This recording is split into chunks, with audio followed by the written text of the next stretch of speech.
لما الزمالك بيأيده بيحطه على قائمته عشان يطلعه بعد كده اعاره.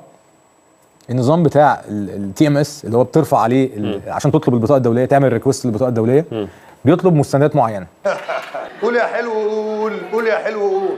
خلاص، من المستندات دي العقد بتاعه بيترفع. قول يا شتموني قول. طيب عشان العقد يترفع لازم توثقه في اتحاد الكوره. اتحاد الكوره بيقول لك عايز 3% من قيمه العقد. طب يا عيني انا لعيب هاخده عشان اعيره للاسماعيلي، هو يقعد سنه مش معايا، فبتحط له، ده نوع من انواع التوفير. بتحط له في السنه يا سلام. الاولانيه بس اللي هو يطلعها اعاره اقل رقم مسموح ان هو يتحط اللي هو 1000 جنيه عشان تدفع. تعالى حمر لي البانيه بقى، يلا حمر لي البانيه، يلا تعالى حمر لي البانيه، ما اتغديتش بقالي 3 ايام. يلا 3% على 1000 جنيه. تمام؟ لانك انت كده كده هتعيره. الاسماعيلي هو اللي هيديله السنه دي عقده، لان هو هيبقى لعيب في الاسماعيلي. القصه دي حصلت مع مين؟ القصه دي حصلت مع باسم مرسي. لو جبت لك معايا عقد باسم مرسي، باسم مرسي طلع اليونان. الله اكبر الله اكبر الله اكبر. خلاص، وجدد مع الزمالك. انا عشان اطلعه يونان اعاره لازم ايده عندي في القايمه.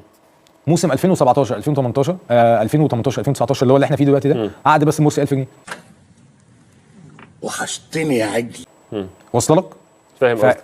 هو ما بياخدش 1000 جنيه. هو السنه الاولى اللي هو كان معارها في الاسماعيلي الزمالك ايده ب 1000 جنيه. طب وده قانون عادي ما فيهوش مشكله؟ ازاي يا جدع؟ الله العظيم مالكش حق.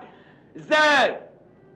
قانونا، بدليل ان هو انت في الاخر انت بتوثق العقد، فاحنا حاطين السنه الاولى 1000 جنيه علشان هي دي اللي هتدفع منها 3%. هي دي اللي هتدفع منها 3%.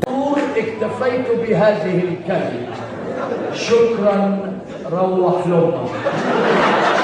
الثانيه والثالثه والرابعه والخامسه ارقام طبيعيه بياخدها عادي. طب والمقابل الاشكاليه بيتقاضى قد ايه في الموسم؟ انا بقول لك هو يا ده احنا ليه عرقنا احنا وشقانا يروحوا لبره؟ مش احنا عرقنا احنا اولى بيه؟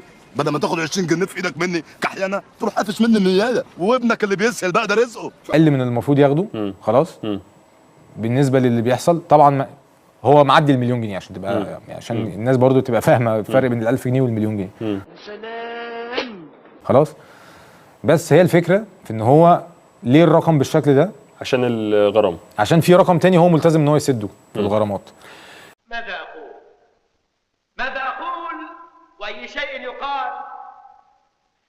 وأي شيء يقال بعد كل ما قيل؟ وهل قول يقال مثل قول قيل قبل ذلك؟